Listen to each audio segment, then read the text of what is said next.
J'ai proposé à Gabriel, parce que pour qu'on se quitte, avant qu'on se quitte, et puis que vous partiez, vous vaquiez à vos occupations et que vous partiez dans d'autres classes ou dans d'autres activités, de faire quelque chose qui est assez différent de ce qu'on a fait jusqu'à maintenant, parce que, en fait, si vous voulez, vous avez eu Ida, donc, qui a témoigné, c'est ça, dans votre classe, entre autres, pour tout le lycée. Voilà. Ida, c'est un témoin direct. Donc c'est quelqu'un qui a vécu les événements. Et moi j'ai une démarche un peu particulière et qui est un peu différente et assez récente en fait. C'est que je suis un témoin, mais je suis un témoin indirect. Alors je vais vous expliquer pourquoi. Moi j'ai pas vécu les événements, je suis né en 55. Et en revanche, j'ai eu connaissance d'un certain nombre d'informations très récemment, il y a une dizaine d'années, à peu près un peu moins d'une dizaine d'années, concernant ma famille. Et donc, j'ai décidé de faire une enquête et de devenir, en quelque sorte, le porteur de la mémoire de ma famille. En fait, je suis le seul, en gros, dans toute la famille, du côté paternel. Je vous raconterai aussi le côté maternel. Et donc, je me considère comme un témoin indirect, en quelque sorte, puisque les témoins commencent à disparaître aujourd'hui, hein. Ils sont très vieux. Vous avez vu, Ida, c'est pas une jeune fille. Hein. Et Ida, elle a été déportée à 14 ans, donc c'est le plus jeune des témoins. c'est ceux-là qui restent encore. Oui. C'est ceux-là qui restent. Voilà. Et donc, en fait, j'ai décidé de faire ce travail. Je vais vous expliquer pourquoi. Bon. Alors, alors d'habitude, on ne procède pas de cette manière-là. Donc, moi, je travaille avec un historien. On est en binôme. Donc, je suis donc moi, en tant que donc Michel Grossman, réalisateur et témoin d'une histoire. Et puis j'ai un historien qui est spécialisé dans la mémoire, en fait, qui est quelqu'un qui travaille sur la mémoire, pas nécessairement la mémoire de la guerre, hein. Il est plutôt sur les mémoires locales, la mémoire des quartiers, la mémoire des immeubles. Il travaille beaucoup sur la réhabilitation du logement social. Et donc en fait, il fait un travail avec toutes sortes de gens. Par exemple, en ce moment, il travaille beaucoup avec les anciens. Parce qu'il y a, si vous voulez, il y a beaucoup de... Malheureusement, la mémoire des anciens, pas grand monde la recueille. Et donc, lui, il va en particulier dans l'habitat social, et il va recueillir la mémoire de toutes les personnes âgées. Voilà. Et donc, on travaille au sein d'une association qui s'appelle Trajectoire et qui travaille essentiellement sur ces questions de mémoire. Et donc, il y a quelques années, j'ai fait une petite table ronde où je racontais l'histoire d'une plaque. Vous savez, les plaques commémoratives qu'on voit sur les murs. Voilà. L'histoire d'une plaque que j'ai fait poser au nom de quelqu'un qui n'est pas de ma famille. Alors ça, c'est une démarche assez particulière. Je vais revenir un peu en arrière. J'ai tendance, en général, comme je suis réalisateur, j'interviewe mes parents de façon assez irrégulière, mais toujours dans le temps. Vous savez, la mémoire, elle est à géométrie variable. Vous vous rendrez compte, dans l'avenir, que en fait, la mémoire, elle est sélective. Il y a des moments où on prend des éléments de sa mémoire, et puis il y a des moments où on en prend d'autres. Il y a des choses qu'on oublie, puis il y a des choses qui ressortent.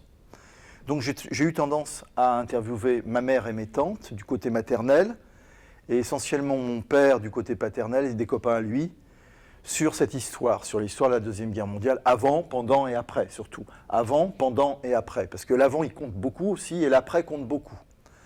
Voilà. Moi, j'appartiens à une famille de juifs d'Europe de l'Est, donc comme Ida, hein, en fait. Aussi bien ma mère que mon père, si ce n'est que mon père est né à Paris, donc il était français de naissance, un droit du sol, alors que ma mère est née en Pologne et elle a été naturalisée par le mariage. Donc elle est considérée comme une étrangère naturalisée. Hein. D'ailleurs, je vous expliquerai ça à la fin. Pour l'histoire de papier, ce n'est pas toujours simple encore aujourd'hui. Donc j'ai tendance à interviewer mon père, ma mère, une fois, 2 fois, 3 fois, tous les 2, 3 ans, 4 ans, 5 ans. Et moi, si vous voulez, quand j'étais jeune, quand j'avais votre âge, je ne m'intéressais absolument pas à ces histoires-là. Non seulement moi, je ne m'y intéressais pas, mais mes parents ne m'incitaient pas à m'y intéresser, ni même mes grands-parents. Enfin, c'était de l'histoire ancienne. Hein. Si vous voulez, la résurgence de ces questions est arrivée très tardivement en France. Vous savez, vous avez dû entendre parler de ça, c'est que souvent les déportés ne parlaient pas. Vous avez entendu ces paroles-là, non? Les déportés ne parlaient pas. Mais c'était vrai aussi des résistants, par exemple. beaucoup de résistants ne parlaient pas de leur histoire. Et en fait, l'idée, c'est qu'après-guerre, c'était la reconstruction, on rentrait dans le futur, les gens vivaient avec beaucoup d'espoir, ils avaient beaucoup une vision positive, en fait, de l'avenir. Hein. On était dans l'idée du progrès, c'était la période progressiste, hein, on croyait au progrès, et donc dans ces conditions-là, on allait de l'avant. Et donc l'histoire du passé, on n'en parlait pas. Donc moi j'ai vécu toute l'adolescence, puis mon âge de jeune adulte, jusqu'à la naissance de mon premier fils, autour de 27-28 ans, sans me soucier du tout de ces questions-là. Bon, bien sûr qu'on avait une histoire familiale, politique, sociale, etc., mais je n'étais pas nécessairement d'accord avec les idées de mon père, ou de mes parents, ou de mes oncles.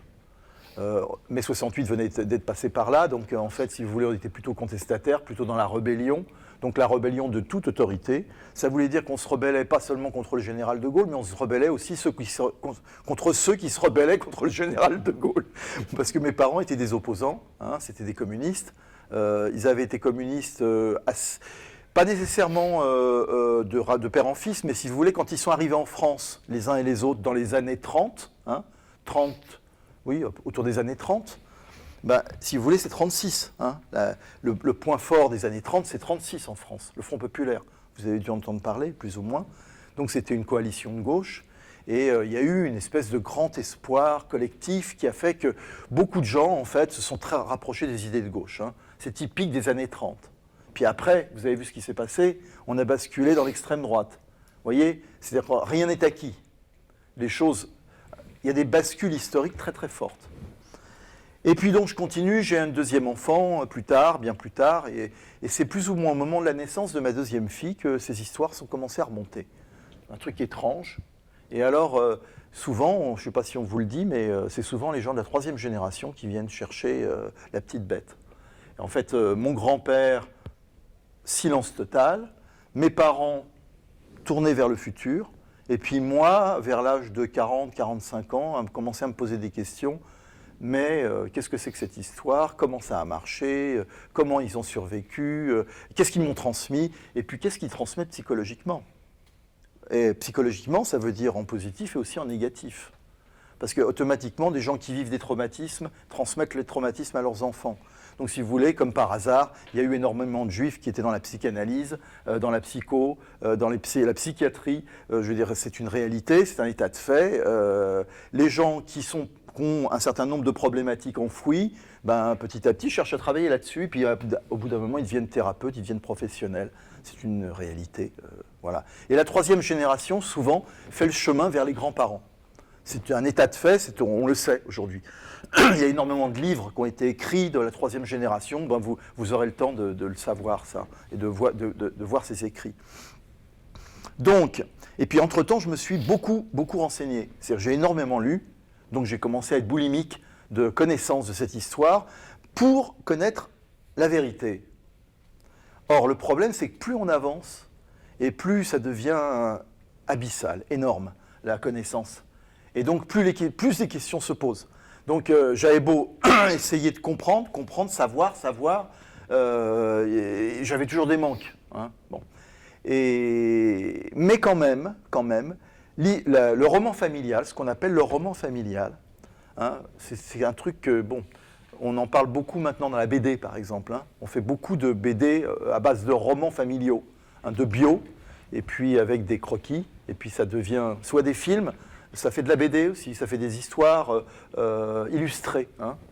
Le roman familial racontait quelque chose qui ne correspondait pas à la réalité de ce que les Juifs avaient vécu en France pendant cette période. Alors je parle du côté paternel, hein. Je vous raconterai ensuite le côté maternel. Et le côté paternel, c'était la guerre, pendant la guerre à la campagne, c'était génial. On a très très bien vécu, on s'en est sorti très très bien, et en plus on est les... Comment on dit nous sommes les gagnants de l'histoire. Puisque après-guerre, c'est eux qui ont pris le pouvoir. C'était des jeunes résistants, communistes, qui se sont retrouvés en position dominante après-guerre, parce qu'ils ont, si vous voulez, par exemple, vous prenez à Paris les commandants-tours, là où les Allemands avaient leur quartier général, hein, que ce soit la SS ou l'armée régulière, ou même la Gestapo. l'insurrection populaire parisienne a fait qu'en réalité, ce sont les communistes, pour la plupart, qui ont pris les lieux emblématiques de l'occupation, hein, tous les lieux de la milice. Et donc, en fait, si vous voulez, de parias qui étaient torturés dans les caves et fusillés, persécutés par les Allemands, ils se sont retrouvés dominants, c'est eux qui ont pris le pouvoir. Mon père me raconte, dans le 2e arrondissement, la Commandantour, c'était un magnifique bâtiment, un hôtel particulier du 18e, que les Allemands n'avaient pris que les beaux endroits, les grands hôtels, etc. Ben, c'est les communistes qui se sont retrouvés à les occuper après-guerre. Donc, si vous voulez, la vision était une vision de on a gagné, on est les gagnants, puis c'est nous qui allons reconstruire le pays. Vous avez entendu, hein, entre les gaullistes et les communistes, il y a une espèce d'accord tacite qui se fait, puisque c'est eux les deux forces qui ont gagné. Et ben, on se met d'accord pour co-gérer en réalité la situation de ce qu'on va appeler ensuite les 30 glorieuses. Vous avez dû entendre parler des 30 glorieuses. Voilà. C'est la reconstruction de la France. Bon, voilà. Ça, c'est le roman familial qui se fond dans le mythe de la résistance. Hein. Se fond dans un mythe. Le parti aux 10 000 fusillés, on a donné son sang, mais on a libéré le pays. Voilà.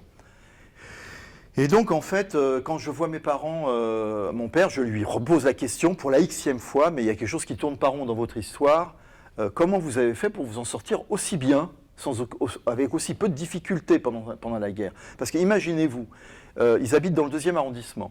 Ils ont un atelier de confection, comme beaucoup de juifs, ils sont dans la fringue, hein, c'est comme ça, à cette période-là. C'est des corporations. Hein.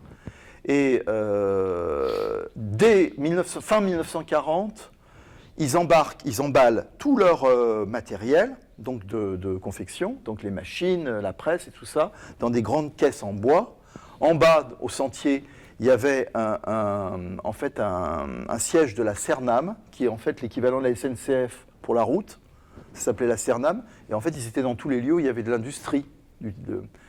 Et donc, ils emballent les caisses et ils les font envoyer en Dordogne, dans le sud de la France, dans le sud-ouest de la France, en zone libre. Vous savez que à partir dès 1940, dès l'armistice, la France est divisée en deux.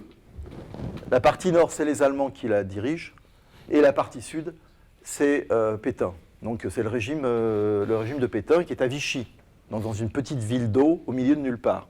Voilà. Et donc en fait, les gens qui sont déjà persécutés, les parias, commencent à essayer de passer la ligne de démarcation, donc cette ligne qui est, en fait, souvent ce sont des rivières, hein. C'est une succession de rivières, parce que c'est plus difficile de passer une rivière hein, quand on est clandestin. Et il y a la police allemande d'un côté et la police française de l'autre. Hein. C'est comme s'il y avait la France est coupée en deux. Hein. Voilà. Et donc, en fait, ces bagages partent le premier, et puis ils sont en poste restante dans ce petit village, une petite ville qui s'appelle Thiviers. Voilà. Et dans le sud-ouest. Et puis après, les femmes et les enfants partent, début 41, traversent la ligne de débarcation avec des passeurs qui sont payés, et puis elles s'installent dans une maison qui avait été déjà louée à l'avance. Et puis ensuite, les hommes arrivent plus tard. Ils passent par Lyon. Et puis, alors je ne sais pas pourquoi ils sont passés par Lyon, mais j'ai appris qu'ils étaient passés par Lyon. Et puis ils viennent s'installer dans cette maison. Une maison donc qui avait une entrée principale, et une sortie de secours, qui s'était déjà organisée, et une planque dans le maquis. C'est-à-dire que ces gens-là, alors que les persécutions anti-juives n'ont pas commencé, il y a déjà des lois anti-juives, mais les persécutions n'ont pas commencé, mais la famille est déjà prête. Donc c'est un truc assez rare. C'est-à-dire que c'est pour ça que je dis à mon père, c'est pas normal, votre histoire n'est pas normale. Il y a quelque chose qui cloche. Comment se fait-il que vous soyez sortis aussi bien, si vite, si tôt? Comment avez-vous eu conscience de tout ça? Et après X et X entretien, mon père me dit « Ah, mais je crois que c'est Fred qui a organisé notre départ. » Et je dis « C'est qui Fred ?» Vous vous rendez compte, 70 ans après, hein. C'est-à-dire que cette histoire, personne ne m'en avait parlé. C'est Fred. Je lui dis, c'est qui Fred? Il me dit, Fred, c'était un copain de ton grand-oncle Bernard, qui était mort il y a déjà 10 ans. C'était un ami d'école. Et en fait, je crois qu'il y a une plaque à son nom sur le pont d'Austerlitz. Il est mort à la libération de Paris, d'après ce que je sais. Et il y aurait une plaque à son nom sur le pont d'Austerlitz. J'apprends ça, donc il y a quoi, il y a 10 ans de ça, hein, j'ai 55 ans, hein, 50 et quelques années. Personne n'avait parlé de ce Fred. Strictement personne dans la famille. Voilà, bon. Donc je me rue sur le pont d'Austerlitz. Le pont d'Austerlitz, il n'y a pas de plaque. Je vais au service des plaques, parce que le pont avait été refait. Pas de plaque de Fred sur le pont d'Austerlitz. Et puis je dis, bon, bah, il faut faire quelque chose, il faut faire l'enquête. Donc comme je suis journaliste par ailleurs, et que je suis en même temps réalisateur, bon, j'ai une certaine pratique de l'enquête, l'investigation. En fait, ça ressemble à une investigation policière, hein. C'est comme comment on appelle ça, là, les gens qui font de la recherche.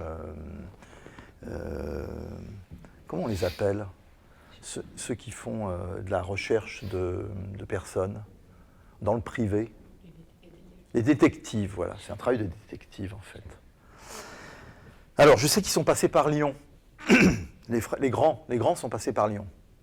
Alors, potentiellement, je me dis, il s'est passé quelque chose du côté de Lyon. Bon. Alors, comment je me souviens, à quel moment je me souviens, je pense que Fred a fait sa carrière à Lyon. En fait, je ne me rappelle plus déjà. J'ai tout sur des papiers, mais je ne me rappelle plus. Je ne me rappelle plus, en fait, l'investigation, comment je l'ai conduite. Parfois, c'est des intuitions, hein. Et je sais que la région de Lyon est privilégiée. Donc, je vais à Lyon. Alors oui, je sais, il y avait un type à Lyon qui s'appelait Simon Fried. Vous imaginez Fred? Combien il devait y avoir de Fred dans la Résistance? Fred, c'est son nom de code. C'est pas du tout son nom. Donc vous imaginez le nombre de Fred, il devait y en avoir des centaines des Fred dans la Résistance. Bon, il est juif communiste. Il existait une organisation juive communiste qui était très connue, qui s'appelait les FTP-MOI, Francs-tireurs et partisans de la main-d'œuvre immigrée, dont est tirée l'histoire, vous connaissez à Paris, du groupe Manouchian. Manouchian. Vous avez entendu parler, non? Oui. L'affiche rouge.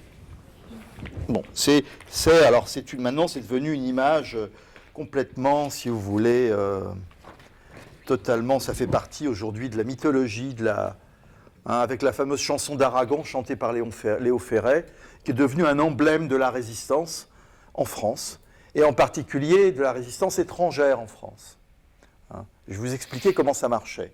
Voilà. Je vous ferai passer ça, je peux vous la faire passer, mais je la ferai passer plus tard. Bon. Donc, il existe un historien à Lyon de la FTP-MOI de Lyon, qui s'appelait Carmagnole et Liberté. Et donc cet historien, c'est un monsieur qui avait fait très très bien son travail, et donc il avait fait des fiches il y a 20, 30 ans, et il avait interviewé tous les anciens. Donc tous les anciens de la résistance. Alors il y avait un Simon Fried, qui est mort décapité en 1943 à Lyon, et qui appartenait au FTP-MOI. Voilà. Seulement Fried, c'est pas tout à fait la même chose, et beaucoup de gens se mélangeaient les pinceaux entre Fred et Fried, en fait. Et donc lui, il me dit non, c'est pas Simon Fried, parce qu'on avait regardé un peu le profil, les dates du personnage. Et donc, au bout de 6 mois, il m'envoie une fiche extrêmement succincte, où il y a un personnage qui s'appelle Fred, qui a été très important, puisque ça a été le premier commandant de toute l'interrégion des réseaux Carmagnole et Liberté. Ça a été le premier. Il est le premier dans les immatriculations. Alors, ce qui est génial, c'est que ce monsieur, Claude Collin, il avait récupéré toutes les immatriculations militaires. Parce que les jeunes, donc, ça se passait comme ça. Les jeunes arrivaient. Ils étaient très jeunes, hein, ils n'avaient même pas 18 ans. Ils étaient tous en exil, puisque là, il y en avait beaucoup qui avaient quitté leur famille, hein, ou qui n'avaient plus de famille, ou ils voulaient se battre. Et ils cherchaient une possibilité de rentrer dans la résistance. Mais on ne les faisait pas rentrer comme ça dans la résistance. Parce que, je veux dire, c'est trop dangereux. Il faut des gens dont on est sûr que physiquement et mentalement, ils sont aptes. Comme des militaires, hein, on leur fait des tests. On leur fait pas les 3 jours, mais on leur fait pas les classes militaires, mais quand même, on les teste. Et puis, le jour venu, on les enrôle. Et là, ils ont une solde, s'ils sont payés. Chaque organisation, que ce soit les gaullistes ou les communistes ou d'autres, avait des petites enveloppes et ils leur donnaient de quoi survivre. Donc avec une planque, ils avaient la possibilité d'avoir une planque et puis de quoi manger. Et donc du coup, ils se cachaient, ils avaient un peu d'argent, on leur donnait de l'argent régulièrement. Voilà. Et ce qui est un terme qui est assez marrant, c'est qu'on les appelait les... te souviens pas du nom, Alain, ce n'étaient pas les acrobates. Non, les sportifs. Voilà, les sportifs. D'abord, ils étaient jeunes, on les testait, ils faisaient par exemple, sur les murs, ils peignaient des inscriptions, ils distribuaient des tracts, ils faisaient de l'intendance. Hein. Petit à petit, on essayait de voir comment ils fonctionnaient dans le collectif, donc dans des mouvements de jeunesse. Et puis à un moment, on disait, bon, bah, celui-là, on peut le mettre à tel endroit. Et donc on le prenait. Hein. Alors comme il y avait une organisation, c'était une organisation clandestine, urbaine. Donc c'était des groupes de 3. C'est un certain Epstein donc, qui a inventé ce système qui est devenu le système de la guérilla urbaine que tous les guérilleros ensuite ont repris. C'est un truc assez étonnant, mais cette organisation militaire, paramilitaire, eh ben, imaginez-vous que les guérilleros de l'Amérique latine l'ont repris. Dans la guérilla urbaine, attention, parce qu'il y a 2 types de batailles hein, comme de ce type. Il y a à la campagne et à la ville. À la ville, c'est beaucoup plus dangereux. On leur donnait 6 mois de vie. Hein. Potentiellement, ils avaient 6 mois à vivre. Si on ne les exfiltrait pas avant. Donc la plupart du temps, il y avait un énorme turnover. C'est-à-dire que pendant 3-4 mois, 5 mois, ils faisaient des actions militaires. Et puis en général, on les envoyait dans les maquis, hein, pour qu'on ne les voit plus. Et après, ils passaient dans une autre organisation urbaine. Voilà. Ou sinon, ils étaient liquidés. Parce que souvent, ils étaient liquidés en cours de route. Hein. C'est quoi les maquis ? Les maquis, c'est l'organisation militaire, mais à la campagne, dans des lieux très secrets. C'est-à-dire, en fait, ils vivaient dans les forêts. Ils vivaient dans des cachés, en fait. Hein. Ils campaient en montagne, dans des lieux, si possible, éloignés des centres de vie. Hein. Et c'est là ce qui s'organisait. En France, il y a eu énormément de maquis, surtout après le STO. L'obligation, vous savez, le STO, c'était l'obligation de travail pour les Français. À un moment, Pétain a décidé d'envoyer les jeunes travailler en Allemagne. Hein. Et donc, quand il y a eu le STO, il y a des milliers et des milliers de mômes qui ont décidé de devenir clandestins et ils sont allés remplir les maquis. Voilà. Et ça, c'est plus tard. Et donc, en fait, cette fiche très très succincte, hein, c'était marqué Zalserman, Michel Houellebecq, je crois qu'il y avait plus ou moins, c'est pas sa date de naissance, mais plus ou moins son lieu de naissance et les environs de sa date de naissance, et puis son activité avant-guerre, et c'est marqué apprenti fourreur. Et là, alors comment j'avais eu cette information, mais je crois que c'est mon père qui m'avait dit. Avant-guerre, il était apprenti fourreur. Il était apprenti fourreur dans un quartier, dans le 10e arrondissement, il y avait le quartier des fourreurs, du côté des grands boulevards. Donc là, on a un recoupement. On commence à avoir un recoupement. C'est comme une enquête policière, c'est-à-dire qu'on a un nom, on a une activité, et les dates correspondent. Il avait l'âge de mon oncle, Bernard, donc c'est plus ou moins. Et donc je me dis, voilà, j'ai mon personnage. Et donc je commence à faire l'enquête. Et il s'avère que ce personnage était dans les premiers matricules. C'est important parce que, alors imaginez-vous que c'est incroyable, dans la clandestinité, ces gens-là avaient un matricule. C'est incroyable, mais bon, ils avaient des noms de code et puis ils avaient des matricules, comme à l'armée. Et on va se retrouver à un moment, donc je découvre petit à petit son activité militaire par le biais de ses anciens compagnons d'armes. Parce qu'en fait, il y avait encore des survivants qui avaient travaillé avec lui. Voilà. Et donc, je vais découvrir qu'en réalité, c'était un très grand personnage et qu'il est devenu, c'est pas pour rien, le premier commandant de toute l'interrégion, c'est-à-dire qu'il avait des centaines de personnes sous ses ordres, entre 43 et 44. Voilà. Alors, je vais vous montrer quelque chose qui est assez émouvant.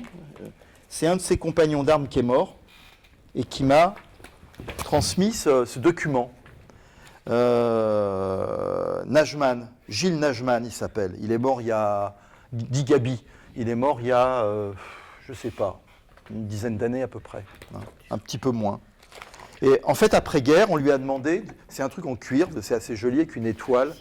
Ça s'appelle Activité Interrégion H14 43-44. Ce monsieur était le technique. Donc, alors je vous ai expliqué, il y avait un triangle de direction. En fait, il y avait un premier triangle de direction en haut, puis des triangles de direction intermédiaire, puis des triangles de gens qui étaient sur le terrain. Donc ça marchait 3, 3, 3. C'était hiérarchique. Il y avait un politique, oui, on est quand même, ce sont des idéologues, hein, et donc le politique c'était un communiste convaincu, il fallait quand même qu'il soit dans la ligne. Il y avait un militaire, celui qui était capable de prendre les décisions militaires, et puis il y avait un technique. Le technique, c'était l'ingénieur, c'est lui qui gérait toutes les questions de matériel, de logistique, etc. Et Gilles Najman, c'était le technique. Je crois que c'est un monsieur qui réparait des télévisions, je crois me rappeler. Quand je l'ai connu, il réparait des télévisions, il avait un magasin de télé en fait. Et en fait, c'était un ingénieur, bon, c'était un technicien, et donc c'est devenu le technique du groupe. Et alors il a intervenu donc en trinôme avec Fred. À l'époque, Fred dirigeait en 1943, ça doit être Liberté. Je crois que c'est parce que Carmagnole c'était Lyon et Liberté c'était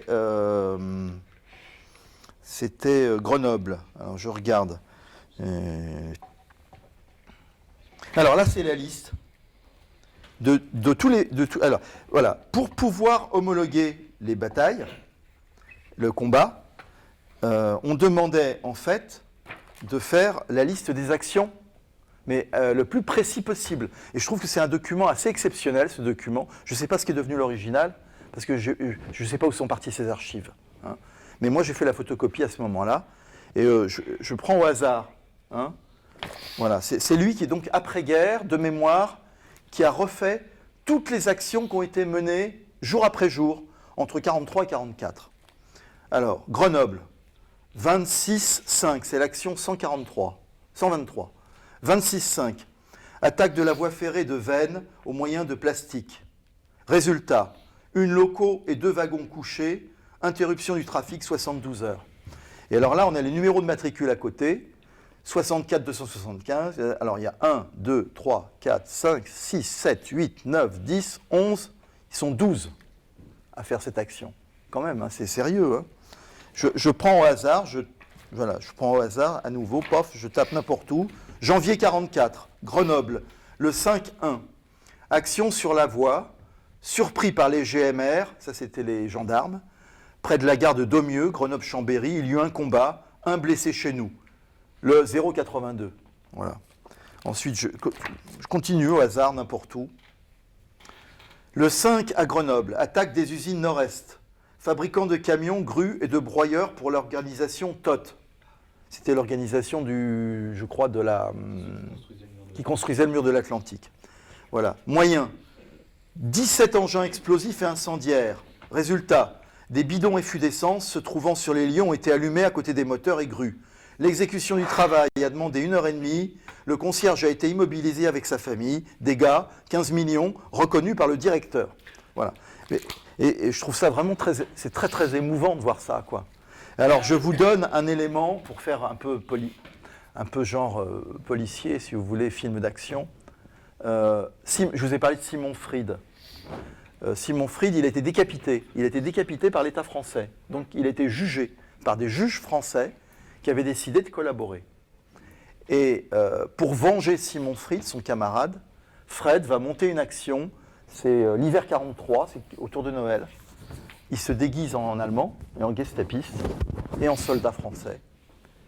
Et ils vont aussi, donc dans la maison de ce fameux, donc qui s'appelle Favre Pingelly, c'est le juge de la cour. Ils avaient créé une cour suprême en fait, hein, un tribunal d'exception. Et donc il rentre chez lui. La femme de ménage les laisse rentrer, ce sont des alliés, hein, puisque ce sont des policiers allemands et français. Et donc on lui soumet son, comment on appelle ça, son jugement et on l'abat. Voilà. Donc en fait, on abattait systématiquement, la résistance en ville abattait systématiquement les juges qui jugeaient les résistants. Vous imaginez le courage qu'il fallait pour faire ce genre d'action. Vous avez compris ? C'est un du juge qui avait décapité Fried en allant chez lui et ils l'ont abattu. En l'assassinant chez lui. Ils ont eu la même conséquence qu'ils ont donnée au juge qui a jugé ce type qui est mort. Ok, c'est peut-être encore moins clair. Oui, c'est-à-dire qu'il... En gros, leur pote, il s'est fait tuer par le juge. Enfin, le juge, il a tué leur pote résistant. Du coup, ils se sont habillés en soldats allemands. Ils sont allés chez le juge. Ils l'ont exécuté. Ils ont exécuté le juge, considérant que ce n'était pas une vraie justice et que c'était eux la vraie justice. C'est vrai que derrière le mot résistant, quand on dit les résistants, etc., il faut penser à ça. Pour ceux qui ont vu l'Armée des Ombres, par exemple, c'est très clair. Il faut être capable de tuer. Voilà. Ils avaient un niveau de courage assez étonnant. Alors, quand on lit ça, c'est-à-dire que le problème, c'est que c'est abstrait. Mais quand on lit ce genre de truc, ça devient très concret. Et alors, en fait, c'était une obligation de faire ça, ce travail, parce que ça s'appelle l'homologation des actions militaires. Et les actions militaires, pour qu'elles soient homologuées, ça permet ensuite, aux anciens résistants de devenir des vrais combattants, reconnus, avec leur vrai grade. Donc, si vous voulez, par exemple, si vous en étiez commandant dans la résistance, on devient commandant de fait dans l'armée française après la guerre. Et par exemple, il y a beaucoup de résistants, un certain nombre, qui sont devenus des militaires de carrière. Ils sont devenus officiers de l'armée française. Alors, le Parti communiste, il faut le dire, de la même manière que les gaullistes, poussait les gens qui avaient eu vraiment des grands bonhommes, quoi, à rentrer dans l'armée parce qu'il fallait encadrer, en fait, le pays. Hein. Donc, il y a eu, pendant 20 ou 30 ans, pas mal d'officiers, alors pas des officiers supérieurs parce qu'on ne leur laissait pas la place, mais des officiers à partir de commandants, capitaines, commandants, colonels, qui ont été d'origine communiste, issus directement de la résistance. C'est-à-dire que c'est par leur action militaire qu'ils ont eu leur grade, qui a été homologué par ce genre de manuel. Hein, voilà. Ce qui est quand même pas évident, parce que la plupart du temps, si vous voulez un officier de l'armée française, il passe par les grandes écoles militaires, et en général, c'est des concours très difficiles d'accès, etc., etc. Par exemple, il y a aussi... Ce qui est marrant, c'est que c'est des gens qui ont quand même clairement désobéi. Voilà. Et que ce soit homologué par l'armée française, c'est Ah, Ouais, oui. de ouf. Bah oui, parce que De Gaulle, il était interdit aussi, il n'avait pas le droit. Hein. De Gaulle, il était hors la loi. Il avait été condamné à mort par contumace. Hein. Oui, mais le problème, c'est qu'il faisait partie des gens qui contestaient l'État français de Pétain. Hein, voilà. Bon. Donc voilà, et donc Fred, on découvre ça de sa vie. Puis alors après, il y a une deuxième étape de sa vie. Donc tout ça, personne ne le connaissait. Hein, je veux dire, bon, pas plus. Alors ses compagnons d'armes savent pas ce qu'il est devenu. Alors j'en ai rencontré un, donc nom de code Petit Paul, qui était Mossovic, qui a été avec lui pendant pas mal de temps. Il était planqué avec lui. Donc, alors, comment ils vivaient, ces gens-là ? Interdiction de parler avec qui que ce soit, dans la vie de tous les jours. Ils vivaient totalement seuls, isolés dans des chambres de bonne. Et ils n'avaient même pas, normalement, à prendre la parole avec leurs collègues. On dit, ouais, voilà, c'est une fraternité d'armes. Oui, d'accord, une fraternité d'armes, mais c'est la solitude totale. Ils devaient manger tout seuls, ils devaient être dans une chambre tout seuls, et en général, ils ne parlaient que quand ils avaient besoin de parler de l'action qu'ils allaient mener. Hein. Imaginez-vous, le technique va dans la planque. Les armes sont démontées. Ils montent les armes. Des femmes vont passer, en général, c'est souvent des femmes ou des enfants ou des gens extérieurs, vont planquer les armes. Alors, par exemple, vous connaissez l'histoire des femmes qui avaient leurs mitraillettes sous le landau, hein, avec les bébés dessus. C'est des situations courantes. Donc, la mitraillette a été montée avec juste le besoin qu'il y a de munitions. Elle planque la mitraillette sous le bébé, hein, elle passe, elle arrive au lieu où il va y avoir l'action, elle donne la mitraillette au gars, elle part, il ne se voit pas, il ne se regarde pas. Hein, c'est vraiment toc toc, tout est mécanique. Puis ensuite, l'autre, il va avoir son revolver de quelqu'un d'autre, un enfant qui va lui amener dans un journal. Hein. Tout ça est complètement, si vous comprenez, tout ça arrive de loin, hop, l'action se mène, on sait qu'à tel moment il va y avoir tel convoi de soldats, on balance une grenade, on tire un coup de mitraillette, le convoi est par terre, ouf, tout le monde s'égaye dans la nature. À nouveau, quelqu'un va transmettre l'arme au fameux technique qui va redémonter les armes et qui va les remettre dans la planque. Et en fait, il y a eu plein d'intermédiaires qui ont fait que normalement personne ne peut être suivi.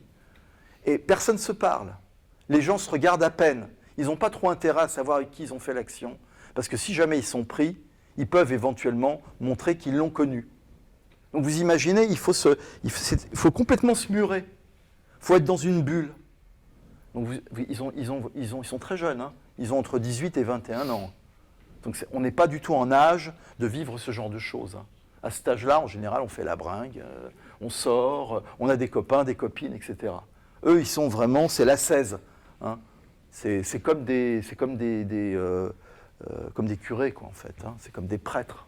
Hein. Ils vivent complètement enfermés sur eux-mêmes. Et ça veut dire que les enfants qui amenaient, par exemple, dans des journaux comment on dit déjà ? Un revolver ? Oui. Ils étaient aussi résistants Bah oui, c'est des familles qui ont décidé de résister, oui. Enfin, on utilisait le moins possible les enfants, mais de temps en temps, il pouvait y avoir, les enfants faisaient le relais. Voilà. Bon. Les femmes, beaucoup. Il y a eu autant de femmes résistantes que d'hommes, hein, quasiment, dans ces réseaux.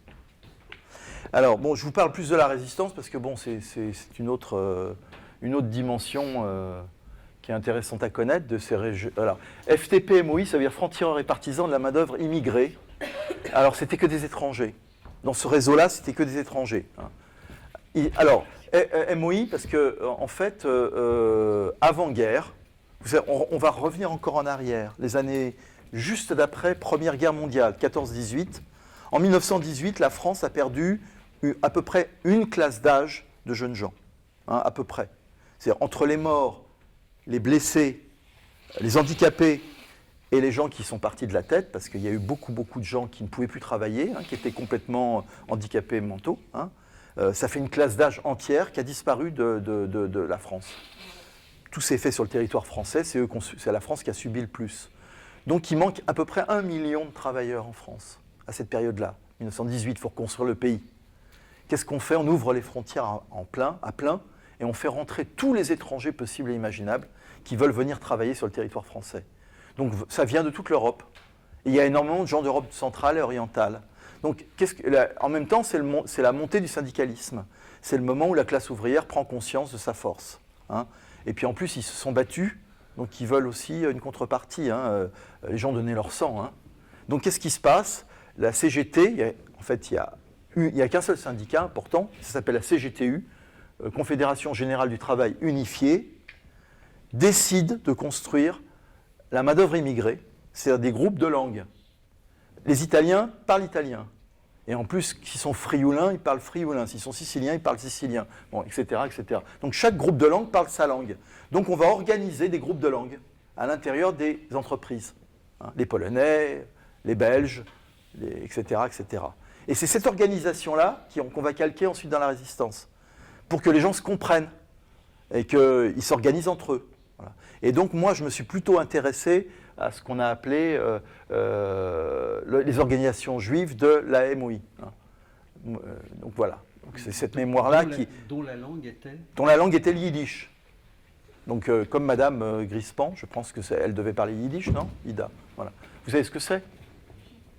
Qu'est-ce que c'est d'après vous, le yiddish ? Dites-moi, comme langue. Elle ressemble à l'allemand, et c'est la langue des Villes de l'Est. Voilà, et en fait c'est du vieil allemand, c'est de l'allemand, en fait c'est de l'allemand du XIe siècle.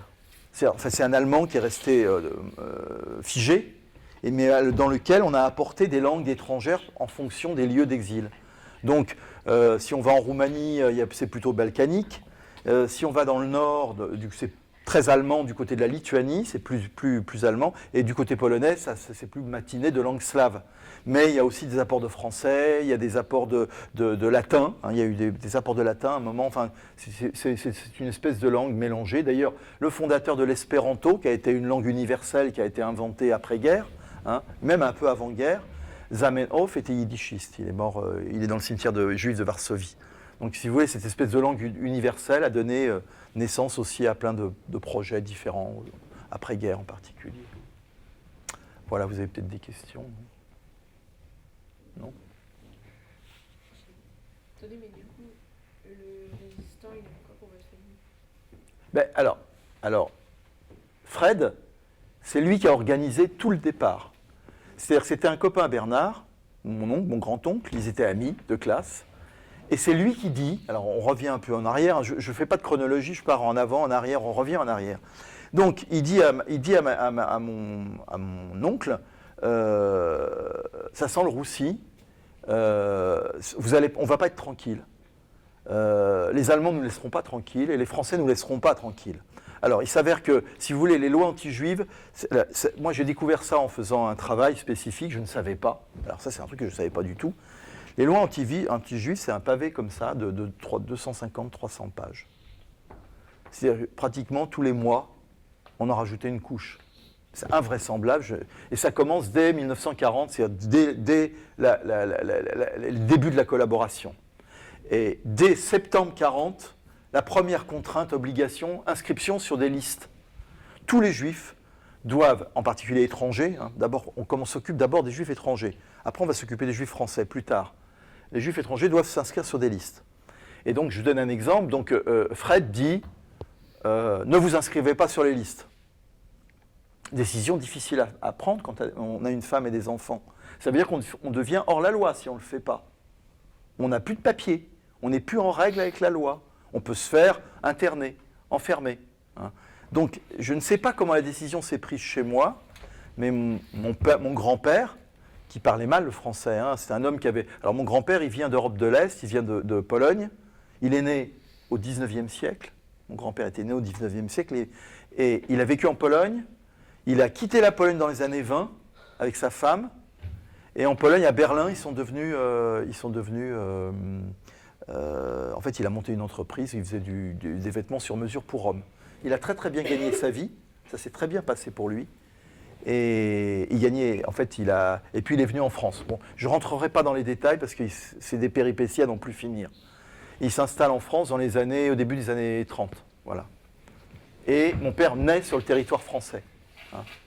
Voilà. Et on en était à Fred, qui dit non, il ne faut pas les s'inscrire sur les listes. Alors je ne sais pas comment mon grand-père a pris la décision de donner le bâton de commandement à mon grand-oncle, Bernard. Bernard, c'était le plus grand de la famille, et donc c'est lui qui a pris les décisions pour la famille, et il a dit, on ne s'inscrit pas sur les listes, donc on est hors la loi. Donc il faut qu'on s'en aille, il faut qu'on se planque. Mais on est en 1940. Les Juifs, cette histoire-là leur arrive en 1942, au moment de la rafle du Veldiv. Vous avez entendu parler de la rafle du Veldiv. Il a fallu 2 ans pour, petit à petit, que l'État français et les Allemands organisent, après la décision de la solution finale, c'est l'extermination des Juifs qui a été faite en 1942. C'est en 1942 que les Allemands décident d'exterminer les Juifs. Avant, ils ne savent pas quoi en faire. Mais en 1940, rien de tout ça n'était décidé. Et ma famille décide de quitter Paris. Voilà. Et donc, en fait, mon père, je vous donne un exemple. Mon père, Fred lui avait donné l'ordre d'aller débaucher les enfants qui attendaient dans les files d'attente. Parce que vous savez, dans les familles étrangères, ça se passe ici comme ça aussi. C'est les enfants qui sont allés à l'école de la République, c'est ceux qui remplissent les papiers, souvent, dans les familles africaines, par exemple. C'est souvent les enfants qui vont remplir les papiers pour les parents, parce que les parents ne maîtrisent pas la langue. Mon grand-père, il parlait le polonais, il lisait le polonais, il l'écrivait, il parlait le russe, il parlait le yiddish, il parlait l'allemand, mais le français, ça commence à faire. Il commençait à être fatigué d'apprendre des langues, à force de s'en aller de route en route. Donc il n'avait pas appris le français, il ne savait pas lire le français, et donc il envoie ses enfants, comme les autres, dans les différentes administrations. Et mon père, donc, a ordre de débaucher les enfants de sa classe et leur dire de rentrer chez eux et de ne pas s'inscrire sur les listes. Bien sûr, les enfants, ils disent non, parce que les parents leur ont dit tu ne sors pas de la liste tant que tu n'as pas fait ton inscription, parce qu'ils sont persuadés que tout va bien se passer, et puis ils ont foi dans la France, liberté, égalité, fraternité, ils sont persuadés que la France ne les trahira pas. Ils sont très très sûrs de la capacité des Français de résister enfin, ils ne croient pas que ça va se passer comme ça. Personne ne pense qu'il va se passer. Et le fait est que mon père a débauché aucun enfant. Ils sont tous morts dans les camps. Tous ses copains de classe, il n'y en a pas un qui a survécu. C'est le seul qui s'en est sorti, en fait. Et donc, à partir de là, ils sont hors la loi, donc il faut qu'ils s'en aillent. Et c'est à partir de là qu'il y a toute cette organisation absolument au métronome, qui fait que tout est organisé, le départ des machines, les logements qui sont loués sur place, avec donc des gens qui ont organisé là-bas la location des logements et l'accueil prévu. Vous imaginez, Fred était vraiment un personnage, un grand organisateur. Voilà. Ouais. Et alors, étranger, hein, né en Roumanie, donc à Chisinau, en Bessarabie, ce qu'on appelait la Bessarabie, c'est-à-dire la République moldave aujourd'hui. Et donc, c'est des gens qui, en plus, ont dû s'adapter aux circonstances. Parce que lui, il est né à l'étranger, il n'est pas de langue française, hein, à l'origine, ce Fred. Voilà, je vais vous montrer quelques photos. Parce que, bon, d'habitude, on le fait en projection, mais bon. Et du coup, il n'y a pas eu de plaque sur le... Eh bien, justement, c'est après que je m'occupe de la plaque, parce que je ne savais pas comment il est mort encore. Je vais vous raconter sa mort. Voilà, ça, c'est la photo. C'est la seule photo. Alors, c'est marrant parce que je l'ai fait reconnaître par ses compagnons d'armes. Bernard est là. Bernard, c'est mon oncle, ici. Et ça, c'est Fred. C'est avant-guerre, en 1939. Donc, c'est une photo de jeunesse dans un parc. Voilà. Et c'est encore la période de la paix. Hein. Voilà. Et c'est la seule photo de Fred existante. Donc, du coup, j'ai pu le faire reconnaître par ses compagnons d'armes. Ils m'ont dit, ah oui, c'est bien lui, c'est Fred. Donc là, bon, je sais, c'est lui. C'est effectivement lui. Et donc ça, c'est avant-guerre. Alors, je vais vous montrer. Alors, il y a une photo qui est assez sympa, et je vais vous poser la question qu'on pose traditionnellement. Ça, c'est l'atelier de mon père et de mes oncles, donc de mon grand-père. L'atelier de confection dans le sentier, dans une chambre de bonne au 6e étage. D'après vous, c'est avant ou c'est après-guerre ? Après ? Qui est pour avant, qui est pour après ? Après, vous n'aurez pas demandé si... Après ? Pourquoi ? Les chevaux, beaucoup, ils sont dans une chambre de bonne, là. Ouais. Ils étaient dans un atelier, alors. Non, c'était le même. Ils ont récupéré la même chambre. C'est le même atelier, en fait. C'était des chambres de bonne qu'ils avaient remis bout à bout. Les gens vivaient mal à l'époque. Hein. Ils vivaient dans des trucs vachement vétustes. Donc il y a des gens qui sont pour avant, il y a des gens qui sont pour après. Hein, si j'ai bien compris. Alors, il y a pas mal de jeunes, parce qu'on fait, cette intervention, on l'a fait dans les lycées en général. Et là, ils nous disent, ils sont heureux, ça doit être avant-guerre. Parce qu'après, ils doivent faire la gueule, en fait, avec tout ce qui s'est passé, etc. Et non, en fait, c'est après-guerre. Bon, d'abord, mon père, il avait 13 ans, 12-13 ans. Il est grand, là. Hein. C'est un grand homme, déjà. Ça, c'est mon oncle Jacques, donc le deuxième, qui est rentré dans la résistance aussi. Mon père n'a pas pu rentrer dans la résistance, il était trop petit, mais il faisait les staffettes, c'est-à-dire il s'occupait de faire les courses pour la résistance, en fait. Ça, c'est mon oncle Jacques, qui est devenu, en fait, un homme politique, et puis ensuite un chef d'entreprise. Il a dirigé une énorme entreprise du Parti communiste. C'était la pompe à finance du PC, en fait. Bon. Charles, qui était le plus jeune, ils sont tous morts. Il n'y a que mon père qui est encore vivant aujourd'hui à 90 ans. Et Bernard, c'est lui Bernard, le grand frère qui a sauvé la famille. Hein, c'est lui qu'on voit sur la photo en vélo. Voilà. Et alors, une chose intéressante, parce que vous voyez, c'est vraiment c'est une photo tout à fait emblématique de l'atelier, hein, de l'après-guerre. C'est un peu, comment on appelle ça ? C'est une espèce de stéréotype, en fait. Hein. Et pourtant, c'est vrai. Hein.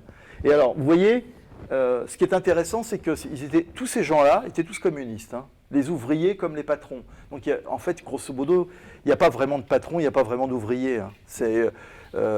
L'argent compte pas. Hein. C'est des gens qui se souciaient pas trop de l'argent et du lendemain. Alors, je ne sais pas comment ils vivaient. Je sais que mon grand-père, par contre, bossait comme un malade. Lui, il bossait tout le temps. Et les enfants et les fils militaires. Hein. Donc, il se posait pas trop de questions et en fait, on n'était pas très en quête d'argent, en fait, dans cette famille. Voilà. Et les gens autour, c'est les ouvriers. Donc, ce sont des gens qui sont salariés, a priori. Hein. Il y a une atmosphère très joyeuse, hein, dans cette photo.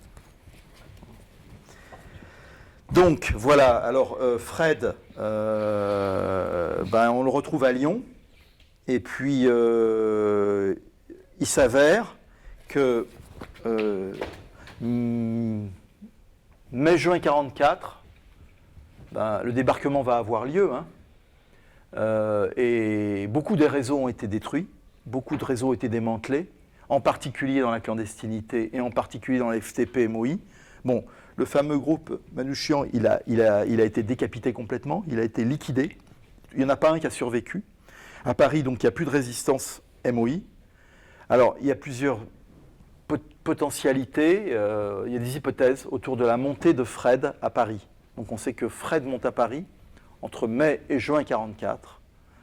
Et l'hypothèse la plus plausible, et là on est dans des hypothèses, parce qu'on ne sait plus, là on est dans une période qui devient, il y a une accélération historique 43-44, hein. Donc si vous voulez, tout devient compliqué dans les recherches. Et on pense qu'il est monté, en fait, créer ce qu'on a appelé des milices patriotiques, donc en fait préparer l'insurrection armée de la libération de Paris. Parce que, alors, les troupes alliées vont arriver en Normandie. L'objectif des Américains, c'est d'aller en Allemagne et le plus vite possible pour prendre Berlin. Oh, ils ne veulent pas que les Russes arrivent avant eux, parce que c'est la course de vitesse entre les Américains et les Anglais d'un côté et les Russes de l'autre. Qui va prendre le plus de territoire? Ça veut dire qui va avoir le contrôle du territoire. Donc les Américains, ils n'ont qu'une idée, foncer sur Berlin. Les Russes, ils n'ont qu'une idée, foncer sur Berlin. Et De Gaulle, il n'a qu'une idée, libérer la France. Et donc s'arrêter à Paris et libérer Paris. Les Américains, ils ne veulent pas libérer Paris. Ce n'est pas leur problème. Et en plus, ils ne veulent pas tellement que De Gaulle libère Paris. Parce que si De Gaulle libère Paris, eh ben, la France va se libérer toute seule, et donc le régime de Pétain et tout ça est oublié, et les Américains n'auront pas le contrôle sur le territoire français. Parce qu'après, il y a une histoire de gros sous, hein, ça se paye une intervention militaire. Hein. Et donc De Gaulle va faire un subterfuge. Il va réussir à obtenir en fait une avant-garde qui va traverser Paris et qui va donner l'idée que Paris va se libérer par soi-même. Mais les communistes, ils ont aussi leur propre idée. C'est qu'eux, ils veulent que ce soit les communistes qui libèrent Paris et pas De Gaulle. Vous voyez l'histoire? C'est-à-dire qu'en fait, on gagne la guerre, mais c'est-à-dire qu'il y a l'après-guerre. Qui va prendre le pouvoir? Qui va avoir les positions dominantes de l'après-guerre? Et donc, en fait, il y a une course de vitesse. Et c'est dans cette course de vitesse que le petit personnage, Fred, il se retrouve, en fait, à monter à Paris pour organiser l'insurrection populaire, en particulier des communistes. Donc, on ne sait pas trop ce qui se passe, mais en tout cas, autour du début de la libération de Paris, le 19, eh ben, il se fait liquider avec 30 de ses compagnons par des Allemands qui sont en train de battre en retraite avec des chars d'assaut. Donc ils se retrouvent face avec des mitraillettes face à des chars d'assaut. Vous imaginez ce qui peut arriver. Les arbres sont décapités dans le jardin des plantes. Ça se passe devant l'entrée du jardin des plantes, là, vous voyez. Donc les arbres sont décapités par les canons des chars. Donc vous imaginez les bonhommes dans quel état ils sont, quoi. Donc grosso modo, on met tout ça à la fosse commune, et puis on ne sait même pas qui est mort, là. Donc potentiellement, je pense que Fred était à la tête de ces combattants. Voilà. Tu t'en vas? Je suis obligée de partir. Bon. Voilà. J'aurais bien écouté la fin, mais bon, ça sera dans la boîte. Ce sera dans la boîte, et puis il y a des documents. Éventuellement, je t'enverrai des documents. Merci beaucoup. On prie. Je t'ai laissé les clés. Oui, je les ai là. D'accord. Vous éteindrez la lumière, il y en a qui savent éteindre la lumière. Ouais. Voilà, c'est tout. Merci encore. Hein. À De bientôt. rien.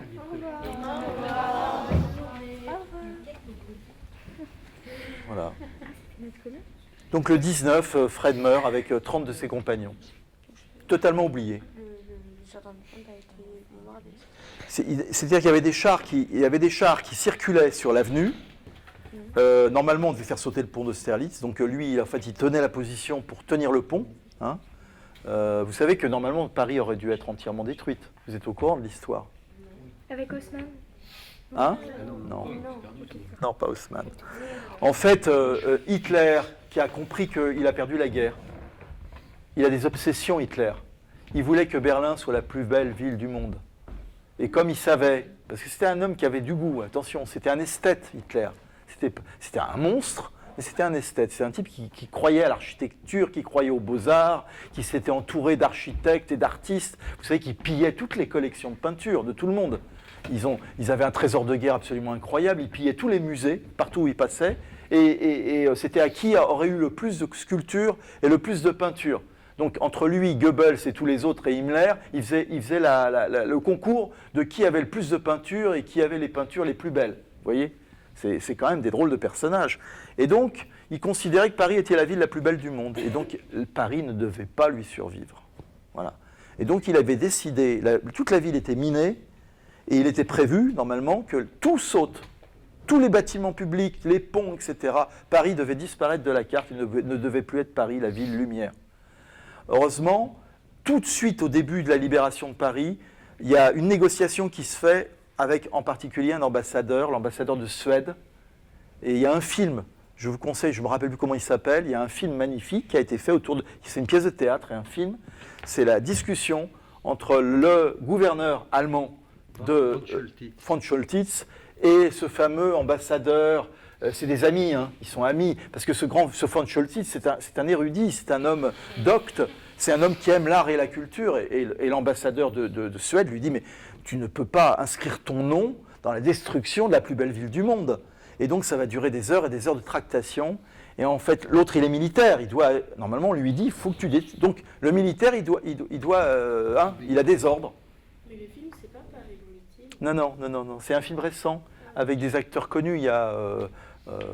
des acteurs qui font toujours ce genre de rôle, en fait. Bon, voilà. C'est très beau film. Très réussi. C'est un film très réussi. Ils sont tous les deux, hein, c'est un huis clos entre deux personnages. C'est très théâtral, je vous le conseille. Je vous enverrai la référence. Hein. Je ne me rappelle plus comment il s'appelle. Bon. Et le début du film de René, on connaît la chanson, commence par von Choltitz en train de chanter. Ah oui, je ne savais pas. Ah, le film de René, oui, d'accord, ouais. Bon, voilà. Et en définitive, il accepte de désobéir à Hitler. Et Paris est sauvé. Voilà. Alors, revenons à Fred. Il est devant le pont d'Austerlitz. Il essaye de faire en sorte que le pont d'Austerlitz ne soit pas détruit par les Allemands. Il arrive ces Allemands qui ne savent plus trop quoi faire. Attention, les Allemands, ils sont en déroute. Hein. Donc, ils n'ont qu'une envie, c'est de rentrer chez eux. Et puis, il y a une période de trêve pas très claire, etc. Et il y a un ordre qui est donné, tirer. Et ils tirent, et les pauvres types qui sont en face, ils sont une trentaine. Hein. Vous imaginez, face à des canons, ils ne font pas le poids. Hein. En plus, il y a aussi, les gens sortaient. Alors, vous imaginez, il y a eu des milliers et des milliers de morts pendant la libération de Paris. Il y a des centaines de morts anonymes, dont on ne connaîtra jamais le nom. Parce que si vous voulez, la ville est en effervescence. Les gens sortent, ils pensent que ça y est, c'est la libération. Seulement, on sort dans la rue, boum, on prend une balle. Hein. On ne sait pas d'où ça sort. Il y a des gens avec des armes partout. Les gens n'ont qu'une envie, c'est de sortir et de penser qu'ils sont libres. Il y a des barricades, il y a, je ne sais plus, 200 ou 300 barricades. Donc les gens vont vers les barricades. Puis en fait, ils n'ont pas d'armes, donc ils se font tirer dessus. Vous voyez, c'est le bordel. Une libération d'une ville comme ça, c'est un énorme bordel, si vous voulez. Hein. Tout peut arriver. Et donc, voilà. Donc moi, j'en suis là, et il faut que je fasse la preuve de ces faits. Et je me dis, qu'est-ce que je vais faire de tous ces éléments ? À partir du moment où personne n'a honoré la mémoire de cet homme, perdu complètement, 70 ans après, pas de famille, j'ai recherché sa sœur, il avait une sœur, il avait une mère, pas de famille, donc je décide de faire poser une plaque. Voilà. Et c'est comme ça que petit à petit, au bout de quelques années, c'est comme ça que j'ai rencontré Alain, d'ailleurs. Parce que j'avais un copain qui était chef opérateur et qui me dit, à qui j'avais demandé de venir filmer la pose de la plaque, et il me dit, je ne peux pas, je suis boss. Mais par contre, j'ai un très bon copain de ma promotion de Vaugirard qui est très intéressé par les histoires de résistance. Et en plus, il a des liens avec le musée de la Résistance nationale, et je pense que ça va l'intéresser. Donc il me met en relation avec lui, on va repérer les lieux, on a fait un premier repérage, et après il m'a suivi, et puis depuis, on continue dans ces histoires-là. Et alors, moi, ce jour-là, c'était assez étonnant, parce que ma carrière professionnelle, à un moment donné, j'ai arrêté de faire du cinéma, et je me suis occupé d'un tabac-presse à Boulogne. Ah oui. Et j'arrive avec ma caméra, avec Michel, au Jardin des Plantes, pour filmer la cérémonie. Et au premier rang, il y a les anciens, des compagnons d'armes, enfin, il y en avait combien, 4, 5, ouais, plus beaucoup, ouais, hein, ouais. Qui étaient là pour... voilà, les médailles. Légion d'honneur, etc. Et dans le groupe, je vois quelqu'un que je connais très bien, qui était un de mes clients à Boulogne, qui tous les matins venait m'acheter le Figaro et me racontait une petite anecdote. Et il s'est avéré que cet homme a été choisi par Fred en 1944 pour prendre la direction du réseau. Du réseau. Putain, le monde est petit. Hein. Le monde est petit. Donc Et ce bonhomme, je en plus, connaissais à peine Michel, Ouais. mais je connaissais très très bien cet ancien résistant Ouais. qui m'avait raconté toutes ces... incroyable. Voilà. Et effectivement, il a été, ce personnage, c'est très intéressant, il a été crédité de la libération de Villeurbanne. Oui, en plus, il est historique, c'est un personnage historique. Ce dont Michel raconte par rapport à Paris, où ça a été le bordel et plein de gens sont morts, en fait, à Villeurbanne, il a failli se passer la même chose. Voilà. C'est-à-dire que les Allemands n'étaient pas C'est encore près de Lyon. partis, et tous les Lyonnais étaient dans les rues en pensant que, et chance, il ne s'est pas passé ce qui s'est passé à Paris, les Allemands sont partis s'en tirer. Voilà. Et il y a eu une liesse populaire, Voilà. et Villeurbanne a été un symbole au niveau des libérations. Des villes libérées, mais ça aurait pu être complètement le contraire. Les gens ça aurait pu finir dans un bain de sang, et ça s'est fini dans la liesse parce que les Allemands sont partis au bon moment.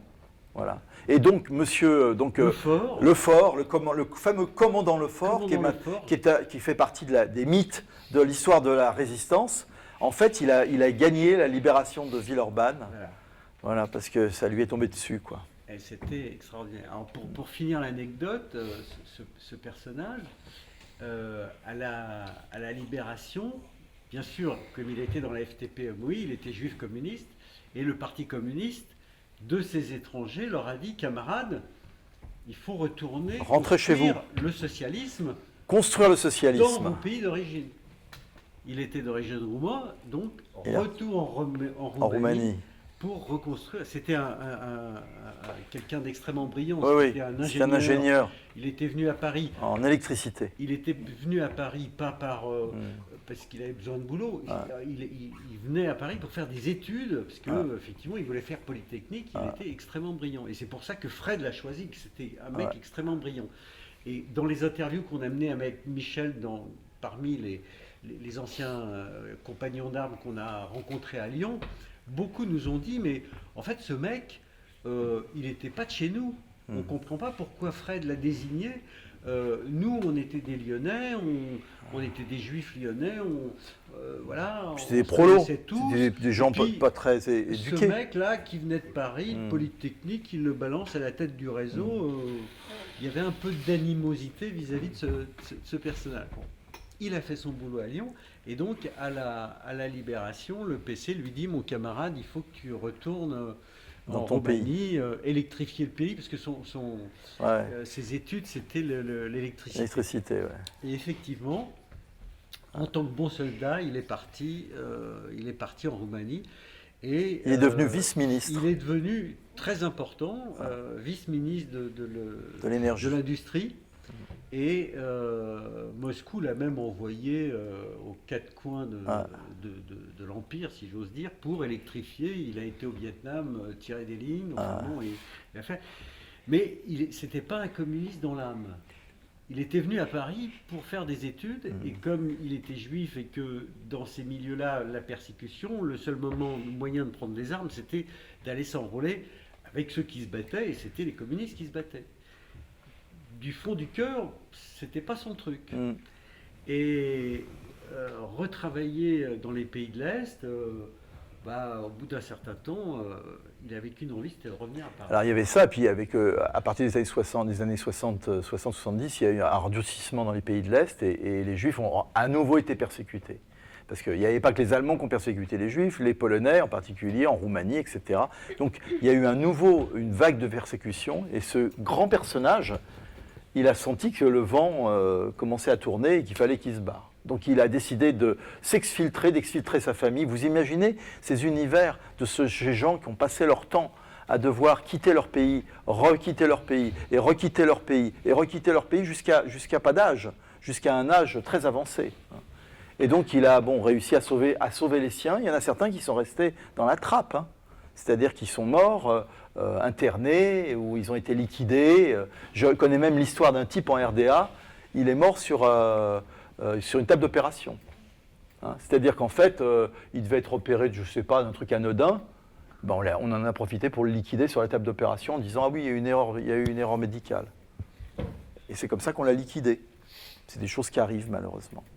L'humanité pas brillante hein, quand même. Quand on commence à regarder à la loupe les histoires, c'est bon. Vous êtes jeune, je ne vais pas vous raconter des histoires. Bon. Et donc, je décide de monter ce dossier. Je monte un dossier, parce que pour poser une plaque à Paris, c'est compliqué hein, aujourd'hui. Donc il faut monter un dossier historique, il faut passer devant une commission d'historiens de la libération de Paris. Et donc voilà, j'arrive à obtenir ce résultat. On va faire une petite pause et je vais vous montrer la plaque. Et vous allez me dire, donc c'est une plaque qu'on a réussi à faire poser à cette période. Je vais vous la faire tourner, vous la lisez. Et puis après, on fait une pause. Et puis après, on discute de la plaque. Je suis d'accord avec vous, moi aussi. Hein. Je n'ai même pas pris de café ce matin. Toi non plus, non? Ah ouais, on est un peu la tête dans le seau. Alors, si tu veux, je vais... Lila la plaque à tout le monde, comme ça, ouais. Michel... Fort, hein? Michel Saltzerman. Dit Fred, juif de Bessarabie, premier commandant de la FTP-MOI, des bataillons Carmagnole et Liberté, a été tué par des troupes allemandes le 19 août 1944, au deuxième jour de la libération de Paris. Il défendait le pont d'Austerlitz à la tête d'un groupe de partisans. Lui et ses 30 compagnons sont morts pour la France. Voilà. Mais si jamais c'est une hypothèse, on peut pas le mettre sur une plaque. C'est pas une hypothèse. Elle a raison, elle a raison. Ah, merci. Elle a raison. On se fiche de moi, mais hein. Ouais, mais bon. C'est les incertitudes de l'histoire. C'est-à-dire que de deux choses l'une. Mettre incertitude entre parenthèses en bas. Alors, À voir. de deux choses l'une. Soit on n'honore pas sa mémoire parce qu'on ne sait pas où il est mort et on ne sait pas comment il est mort. Et qu'on pense qu'effectivement, on n'a pas trouvé son corps. N'ayant pas trouvé son corps, on n'a pas la preuve. D'abord, on aurait trouvé ces papiers étaient faux. À mon avis, dans ce groupe de 30, ils étaient 30, hein, alors il y avait un policier. Alors, il y a 3 plaques en fait maintenant dans cet endroit. Il y a 2 plaques sur les grilles d'un côté et puis une plaque de l'autre. Et si vous voulez, bon, on va faire une pause. Je vais juste vous relire la plaque.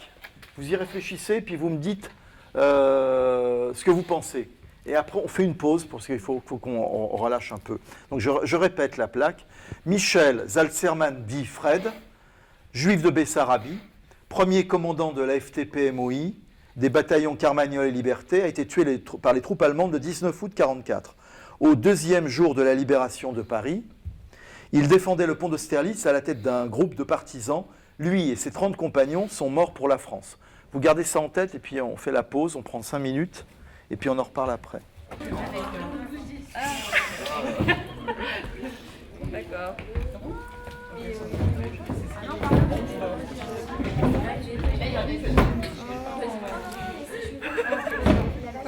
J'ai oublié 2 autres plaques.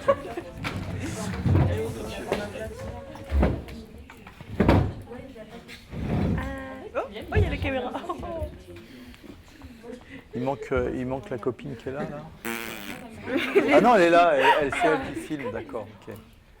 Alors, donc, c'était très judicieux la question là, hein, par rapport à effectivement, la validité de cet événement en termes de Fred, il part en mai-juin 1944. C'est toi qui a parlé de cette histoire que tu trouvais que c'était quand même un peu excessif. Ah oui, enfin, pas excessif, mais oui. Alors répète ta question. Ah, j'avais une question. Non mais la réflexion que ça t'a suggéré. Mais c'est qu'une hypothèse. Elle a dit, mais pourquoi on marque ça sur une plaque si jamais c'est pas sûr? Non, si jamais c'est une hypothèse. Ouais, voilà, c'est ça. C'est peut-être pas un peu. C'est pas le bon mot, mais déplacé, entre guillemets, de mettre ça alors qu'en fait, on n'est pas sûr de cette mort-là. Ça n'empêche qu'on peut le mettre sur une plaque et tout, mais si jamais on connaît pas sa mort, autant on la met pas, non? Bah, on n'est pas sûr qu'il était avec les 30, si. Oui, justement, c'est pour ça. Donc, on n'est pas sûr qu'ils sont montés à Paris. Les 30, qu'est-ce que tu veux dire? Il y a 30 personnages. Il était vraiment pas là. Genre. Mais on ne sait pas si c'était... Dans les 30, il peut y avoir aussi des civils, hein, des gens qui étaient là par hasard, qui étaient en train de se balader au Jardin des Plantes. Hein. C'est-à-dire que si vous voulez, à partir du moment où tout le monde part dans la fosse commune, qu'on n'a pas fait de recherche, qu'il n'y a pas de papier, alors je vous dis quand même une chose. Il y a une plaque, la première plaque qui a été posée, c'était au nom d'un brigadier de police. Parce qu'il faut que je vous raconte une histoire. Les policiers, vous savez que les policiers ont collaboré, puisqu'ils étaient dans l'État français, ils collaboraient avec le gouvernement de Pétain, d'accord ? Bah oui. Tout le monde a collaboré, pour la simple et bonne raison que c'était des ordres. Le gouvernement donnait des ordres et les fonctionnaires, leur rôle, c'est d'appliquer les ordres du gouvernement. Alors maintenant, c'est un peu différent, mais à cette époque-là, c'était comme ça. Bon. Du coup, c'est bien les policiers qui ont fait les rafles des Juifs, on le sait. C'est la police française et c'est le ministère de l'Intérieur qui a organisé. C'est pas les Allemands, c'est les Français qui ont organisé les rafles, premièrement. Ensuite, en 1943-1944, ça y est, on sait que les Américains vont arriver et que la guerre est perdue pour les Allemands. Donc qu'est-ce qui se passe ? Le ministère de l'Intérieur, la préfecture de police, décide de passer de l'autre côté et donc prend fait et cause pour la résistance au dernier moment. Oui, la police va se retourner.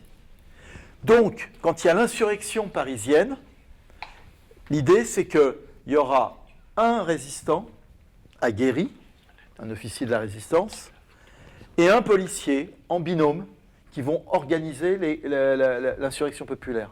D'accord ? Donc, il y a toujours un policier. Il y a plein, alors, vous verrez qu'il y a plein de plaques de policiers, plein dans Paris.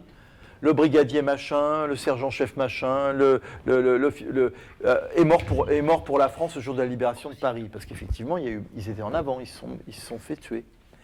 Mais le problème, c'est qu'un policier, on sait qui il est. Quand il meurt, il est en tenue de police, il a ses vrais papiers d'identité, et puis de toute façon, il a été affecté à un endroit précis, et on sait que s'il meurt là, c'est son corps qu'on va retrouver, même si on ne peut pas reconnaître le corps. Donc automatiquement, tous les policiers ont été reconnus. Mais les autres, non, c'est des anonymes, ils ont tous des faux papiers. Vous comprenez ? Donc les policiers, ils ont eu la Légion d'honneur, et ils ont tous été honorés avec des plaques. Donc on va trouver dans Paris, vous verrez, il y a plein de plaques de policiers morts pendant la libération de Paris. Par contre, les résistants, il y en a beaucoup, on ne sait pas ce qu'ils sont devenus. Et dans les 30, là, il n'y en a aucun dont on a le nom, hein, en vérité. On a des bribes d'informations. Donc voilà. Avec ça, qu'est-ce qu'on fait ? Honore-t-on la mémoire de Fred ou pas ? L'histoire que je raconte, à partir de ma propre famille, toute la recherche que j'ai faite, etc. Alors, il faut dire une chose quand même. Il y a 3 livres faits par des historiens de la Libération qui disent que Fred est mort à la tête d'un commando sur le pont d'Austerlitz. Seulement, c'est des historiens d'avant-guerre, enfin des historiens, parfois c'est des historiens qui sont des historiens amateurs. Il n'y avait pas une école d'histoire, c'est des gens qui se sont intéressés à la Libération. Et ils écrivent tous dans leurs livres, Fred, héros de la résistance, machin, mort pour la France sur le pont d'Austerlitz. Mais seulement, ils ont tous le même intitulé, donc peut-être ils se sont copiés les uns les autres. Mais bon, il y a 3 livres. Ça suffit pour valider. Il y a 3 livres qui disent qu'il est mort sur le pont d'Austerlitz. Moi, j'en ai pas la preuve, hein, non plus. Personne n'a la preuve. Mais à un moment, il faut bien l'honorer, ce personnage. Donc, on décide que c'est là qu'on va l'honorer. On aurait pu l'honorer à Lyon. On aurait pu mettre une plaque à Lyon mettant Fred a dirigé les réseaux Carmagnole et Liberté de Lyon entre telle date et telle date. On aurait pu la poser. Moi, si je n'avais pas pu la poser à Paris, je l'aurais fait poser à Lyon, la plaque. Hein, de toute façon. Mais certes, mais c'est-à-dire que quand on honore quelqu'un, il y a forcément la mort. Il y a Là, forcément là, la c'est mort mort. inscrite Là, sur la plaque. là, c'est mort pour la France. C'est un intitulé spécifique. Ça s'appelle Mort pour la France. Mort pour la France, ça veut dire comment dire, la communauté nationale lui est redevable. Ça veut dire qu'il a le droit d'être un ancien combattant, que sa famille a le droit d'être un ancien combattant. Ça veut dire aussi que ça lui donne des droits sociaux, par exemple.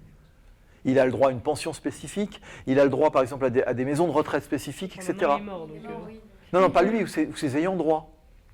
Hein ? C'est-à-dire que ça donne des droits à la famille aussi. Il a le droit à une pension spécifique, le pauvre gars, il est mort. Non, mais c'est comme ça. Oui, mais tout est codifié, hein, même dans le langage. Le langage est codifié. Hein. Alors, je vous raconte rapidement l'histoire de ma mère. Comme ça, qu'est-ce qui s'est passé avec ma mère? C'est tout le contraire. Mon père, pendant la guerre, donc c'était la belle vie, il était à la campagne. Imaginez-vous que mon grand-père, qui connaissait la mode de Berlin et la mode de Paris, hein, puisqu'en fait, il faisait des vêtements sur mesure, c'est de la couture. À Berlin, il avait bien gagné sa vie. À Paris, avant-guerre, il avait bien gagné sa vie. Il amène son atelier donc en exil. Il a un atelier de fabrication, là où il habite. Alors, on est en 41, 42, 43. Les paysans en Dordogne sont riches. Ils ont des terres, ils ont des animaux. Et qu'est-ce qui manque en France à cette période-là? Vous pensez qu'on mangeait normalement? En période de guerre, c'est la disette. Il y a des bons de rationnement. Hein. On ne peut pas acheter de beurre, on ne peut pas acheter de viande, on ne peut pas acheter de charcuterie. On mange même pas même les pommes de terre, c'est des topinambours. On va les ramasser dans la terre. Donc si vous vous imaginez qu'il y a énormément de marchés noirs et que les paysans n'ont jamais été aussi riches. Vous voyez, tout le monde parle de la pauvreté des paysans aujourd'hui, qui se suicident parce qu'ils n'arrivent pas à vendre leur production agricole. Eh bien, imaginez-vous, il y a une déclaration de guerre là, disons aujourd'hui ou demain. Dans 10 jours, les paysans, les prix de l'agriculture, ça multiplie par 10, par 100, par 1000. C'est-à-dire du jour au lendemain, ils vont devenir richissimes. Parce que vous savez combien on a de temps de nourriture dans une ville comme Paris en cas de blocus? Donnez-moi le nombre de jours de nourriture qu'on a pour manger. Non, 1 ou 2, c'est pas beaucoup. Oui, c'est à peu près une semaine. On a une semaine pour se nourrir dans une ville, en fait. Dans une grande ville. Normalement. Pour se nourrir, oui, comme aujourd'hui. Au bout d'une semaine, il n'y a plus rien à manger.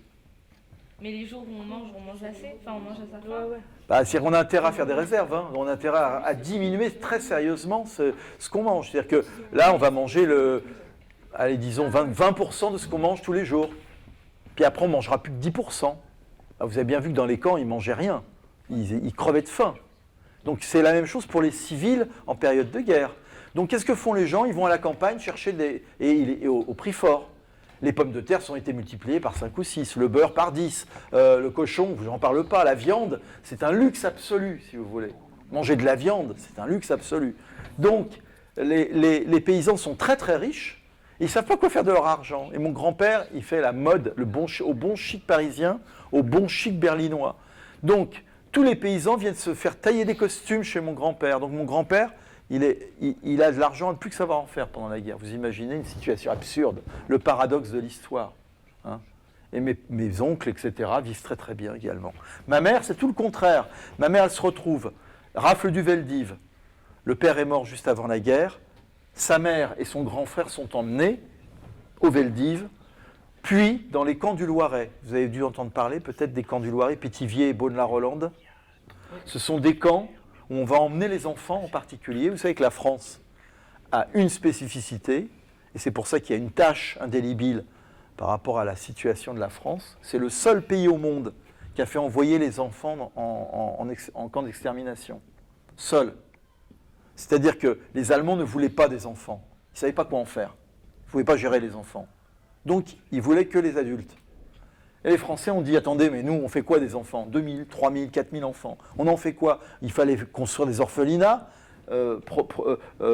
avoir des personnes qui s'occupent d'elles, des assistantes sociales, des infirmières, des gardes d'enfants, etc. Et les Français ne voulaient pas mettre d'argent pour les Juifs et pour les enfants juifs. Donc, qu'est-ce qu'ils font?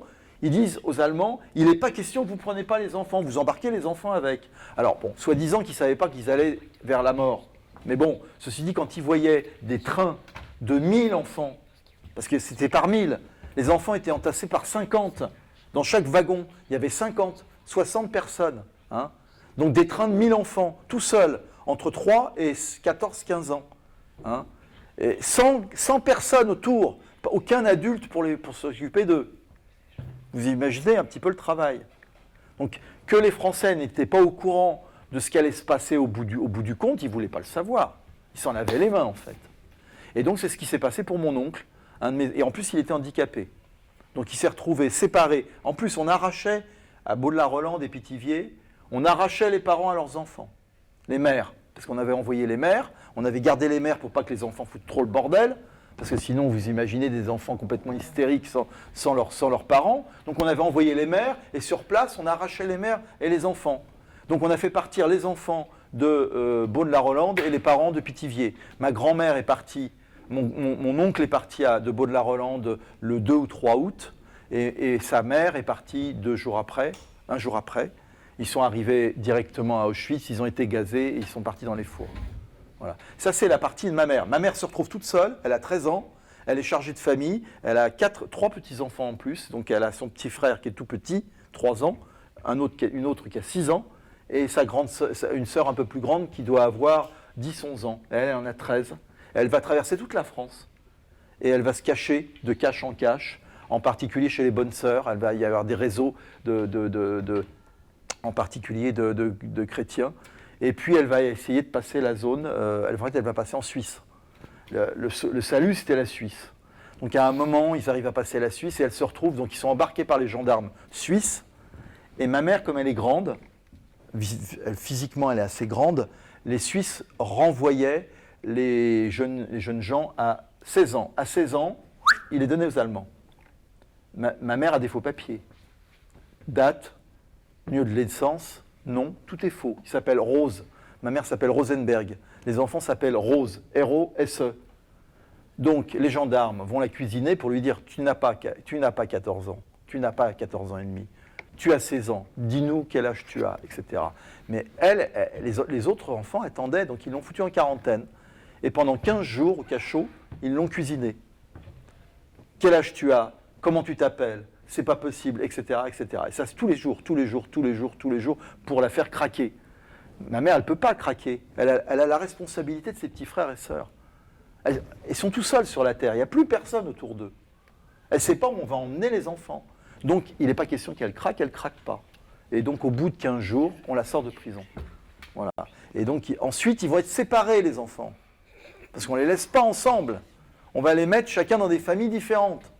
Donc vous imaginez les traumatismes, ce que ça peut faire à l'âge adulte. Hein. Le petit, là, Bernard, il s'en est jamais remis. Il a erré toute sa vie, il a fait toutes 36 000 métiers, et en fait, la dernière fois, il ne voulait plus voir ses frères et sœurs. Il ne voulait plus voir personne. Et en fait, c'est un truc incroyable, Bernard vivait à quelques kilomètres d'une de mes tantes, qui était directrice d'une école d'infirmières, à Longjumeau, elle a dirigé une école d'infirmières, elle a réussi sa vie, hein. Et on cherchait, on faisait des appels à la police pour savoir où était passé Bernard. On ne savait pas. Donc régulièrement, on faisait des appels à la police. Et en fait, il s'est avéré que le Bernard vivait à côté de chez ma tante depuis 10 ans, à quelques kilomètres d'elle. Il avait choisi exprès de vivre là, mais il ne s'était jamais fait connaître. Et en fait, il est mort, il était chez Emmaüs. C'est-à-dire qu'il a fini sa vie chez Emmaüs. C'est les SDF, en fait, qui vont ensuite chez les chrétiens. Il s'est converti au catholicisme à la fin de sa vie, parce qu'il ne voulait plus avoir la tâche d'être juif. Il voulait qu'on le laisse tranquille. Dans sa tête, il était persécuté encore. Il est mort comme ça, en fait, tout seul. On ne savait même pas où il était. En fait, on a découvert qu'il était chez Emmaüs et il venait de se convertir au catholicisme. Voilà. Donc, vous voyez les traumatismes que ça peut produire, ce genre d'événement, sur les enfants en particulier. Donc, vous voyez... mon père d'un côté, une histoire personnelle, et ma mère de l'autre côté, une autre histoire personnelle, ça n'a rien à voir. Ils viennent des mêmes lieux, hein, ce sont des juifs de Pologne, etc. Puis les concours de circonstances de l'histoire font que d'un côté, on va s'en sortir très bien, puis on va voir la guerre presque avec des yeux positifs, hein, et de l'autre côté, ça a été l'horreur, quoi. On perd tout le monde, on perd la mère, on perd les frères. Oui. Et le reste de la famille? Enfin, c'est-à-dire qu'il y a eu Bernard, et les autres, ils s'en sont sortis comment? Dans le futur, par exemple? Ah non, alors Bernard, ce qui est très bizarre, par exemple, le grand... Alors ça, c'est le petit Bernard. Il y a le petit Bernard du côté de ma mère, et puis le grand Bernard du côté de mon père. Les autres, ça a été... une de mes tantes, Sarah, elle a été, la première femme qui a créé une boîte d'intérim en France. C'est la première femme à avoir créé une boîte d'intérim en France. Donc c'était une femme d'entreprise. L'intérim, c'est quand on prend des intérimaires pour travailler. C'est des sociétés de services. Elle a créé une des premières sociétés de services d'intérim en France. Voilà. Elle est devenue chef d'entreprise. C'était pas une femme simple. Hein. Elle a eu pas mal de maris parce qu'elle était infernale, elle était difficile à vivre. Et c'est une femme qui allait à l'univers. Elle a passé toute sa vie à passer des diplômes à la fin de sa vie. Elle a passé des lycées. Elle faisait du théâtre aussi. Elle s'est mise à faire du théâtre tard elle a passé une licence de théâtre. Elle a passé des diplômes de littérature, etc., de langue. Elle n'a pas arrêté de passer des diplômes jusqu'à la fin de sa vie. C'est assez étonnant. Et l'autre, elle est devenue directrice d'une école d'infirmière. Donc, je veux dire, bon, c'est un niveau de cadre supérieur. Hein. Ma tante, la petite, Rosette. Et ma mère, elle a fait comme mon père. Ils ont eu des boîtes, ils ont géré des entreprises. Voilà. Mais bon. Elle l'a fait comme ça, elle n'avait pas un goût particulier pour le travail. Par contre, du côté de mon père, non, c'est des gens qui ont eu des grosses responsabilités. Mon oncle Jacques, celui qui a les petites lunettes là, que je vous ai montré. Hein. Pardon ? Oui, je vous le ferai passer. Ouais. C'est celui-là, Jacques, avec les lunettes là. Celui qui a les lunettes là. Il est devenu homme politique, il était conseiller de Paris. Il a été conseiller de Paris, il aurait dû prendre normalement la députation du 18e arrondissement. Et puis bon, ça ne s'est pas fait, on lui a donné la direction d'une entreprise qui n'était pas très grande à l'époque, la GIFCO, et qui est devenue une immense entreprise du Parti communiste. Il y avait, paraît-il, au plus grand, 5000 salariés. C'était un holding de 300 entreprises. Voilà. Il n'avait jamais appris dans les grandes écoles. Hein. Il a eu la responsabilité de ce truc qui était plus grand que lui, quoi, en fait. Et donc, il s'est retrouvé à 100 à l'heure à gérer cette entreprise. Il ne s'est absolument pas occupé de ses mômes. Ça a été un désastre familial. Mais par contre, ça a été il a fait une carrière pour le Parti communiste. Attention, il vivait dans un HLM. Il ne prenait pas un sou.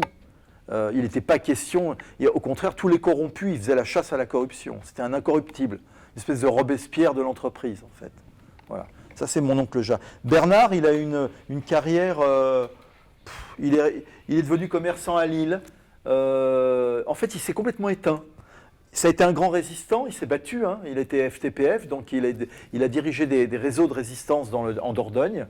Il a été blessé dans plusieurs batailles de libération. Et après la guerre, fini. Éteint. Une personnalité complètement éteinte. Il n'a pas fait de politique. Il n'a plus rien fait de sa vie. Il a même fini dans une espèce de pseudo-misère parce qu'il a fait une faillite. Et en fait, c'est mon père qui s'est occupé de sa retraite pour toucher le minimum retraite. Vous voyez, bon.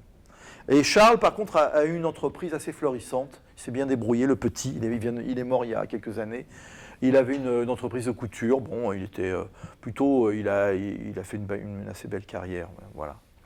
Mais par contre, toute notre famille à l'Est, on ne sait pas ce qu'elle est devenue. Elle a été exterminée, c'est évident. Mais on n'a aucune nouvelle. On ne sait pas ce que c'est que notre famille. C'est-à-dire, vous avez des arrière-grands-parents, vous avez des gens en campagne, non, je présume, autour de vous, non vous connaissez des oncles, des grands-oncles, des grands-cousins, vous avez... Non, les uns et les autres. Moi, j'ai personne de tout ça. Je connais que la famille rapprochée. Les autres, ils ont disparu. Ils n'existent plus. Alors, je vous montre. Alors, quelque chose. Je voudrais juste vous parler d'un truc. Alors voilà, par exemple, ça. Vous savez ce que c'est, ça ? C'est écrit dessus. Titre de voyage pour apatride. Ça s'appelle un passeport d'apatride. C'est quoi un passeport ? Eh ben, c'est quelqu'un qui n'a pas de patrie, donc il n'a pas de citoyenneté. Voilà, c'est le passeport de mon grand-père. Mon grand-père est mort apatride. Mon grand-père est né en Pologne. Enfin, à l'époque, c'était la Russie. Parce que c'est encore plus compliqué, parce que quand il est né sur le territoire russe. Les Russes avaient envahi la Pologne. Ensuite, il est devenu polonais, de fait. Et puis ensuite, il est parti en France. En Allemagne d'abord, puis ensuite en France. Donc, il n'a jamais pu fournir ses papiers, ses justificatifs de naissance.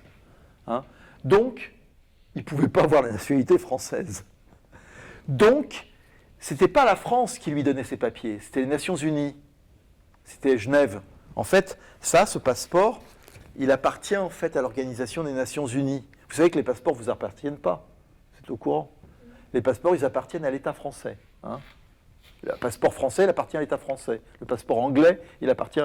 Et ce passeport-là, il appartient aux Nations Unies à Genève. Donc mon grand-père demandait à Genève, en fait, la reconduction de son passeport. Vous voyez, convention du 28 septembre 1954. c'est une convention internationale qui reconnaît le statut des apatrides. C'est-à-dire qu'on n'a pas de patrie, mais on a quand même le droit de voyager. Donc, on est citoyen du monde, c'est-à-dire citoyen des Nations Unies. Hein? Voilà. Oui, enfin, en général, c'est pas si rigolo que ça, parce que on est mal vu partout où on va. Hein. Ah mais c'est beau, citoyen du monde. Bah voilà. C'est très très chiant. Et donc, c'est la seule. D'accord, C'est le- le beau bordel. C'est le seul document que j'ai gardé de mon grand-père, c'est son passeport d'apatride. Est-ce que vous pouvez faire passer les trucs? Ouais, je vais vous le faire passer. Mais attendez, parce que ensuite, je vais vous... à la toute fin, vous regarderez, il y a des documents à la fin. Je voulais vous parler de ça, parce que ça, c'est quand même le truc qui est dur à avaler. Dans ce quartier-là, vous voyez le périmètre, gare de Sterlitz, Jardin des Plantes, les quais, vous voyez, il y a plein de traces du passé, plein, partout. Il y en a une en particulier que je trouve assez émouvante et Vous voyez que maintenant il y a le musée, c'est la maison de la mode et du design. Vous voyez ce grand bâtiment vert là où il y a des teufs sur le toit avec des DJ qui viennent du monde entier. Vous êtes au courant? Avec des grands restaurants, etc. On y va souvent. Les jeunes y vont souvent la nuit. C'est un lieu très branché. Hein. Bon. Hein? Voilà. Il y a des expos, et surtout c'est une école c'est une... Ouais. À l'intérieur, c'est hyper bien fait. Alors, c'était les anciennes douanes. Magasins généraux et douanes. En fait, c'était des douanes. Donc, c'était des locaux réquisitionnés par les Allemands. Qu'est-ce qu'ont fait les Allemands pendant la guerre dans ces locaux de douane? Ils ont stocké tout ce qu'ils ont volé aux Juifs.